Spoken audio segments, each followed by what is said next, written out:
السوق العصري أو ما يشاع عنه سوق الرعاية الاجتماعية أنشئ في قضاء الحسينية منذ أكثر من عامين، وقدم لذوي الدخل المحدود بأجور رمزية لتحسين وضعهم والعمل في هذا المكان، إلا أن التخطيط غير الصحيح لوضعه في هذا المكان ومسافة الوصول إليه البعيدة عن المواطنين حال دون استفادتهم من هذا المشروع.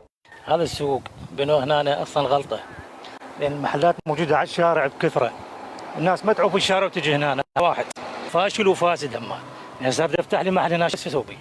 شو افتح بيه؟ زين يعني لا خباز ينجح لا بقال ينجح، بقى كده تفتح بالاحياء. ابو الغاز يجي هنا، الخباز هذا هنا، فهاي منطقه ميته.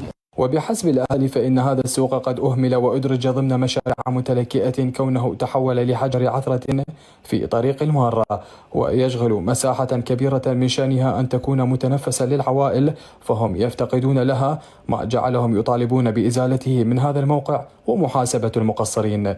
إنه هذا السوق لو بغير مكان كان استثمرت الناس وقعدت به. بالنهاية ما أشوفه مشروع يعني ناجح ومربح، أنا حسب وجهة نظري انه يشوفه مشروع فاشل. طالب الجهات المعنيه ان يشوفون له حل، هذا يفتتحونه اما يشيلوه من نايزيو. 114 محلا لربما لو وضعت بمكان آخر لكانت أفضل للمواطنين، تكلفة بلغت أكثر من مليار دينار و100، لكن دون جدوى. ولم يكن هذا الأخير، فهناك مشاريع أخرى في المنطقة، فهذه المدرسة التي بنيت وأنجزت منذ 5 سنوات أهملت أيضا بحسب قولهم. هذا السوق صار له سنتين بنوه، 114 محل، تكلفته بالمليار و100. زين وفتحوه، دقوا اعلانات عليه مثل شنو، عافوهن قفلوهن وراحوا، ما حد يعرف مصيره شنو. وهذه المدرسه صار لها 5 سنوات متروكه. هاي المنطقه هي اعتبرت عباره عن مشاريع فاسده، كل شباب مستفادين من هاي المشاريع اللي سووها.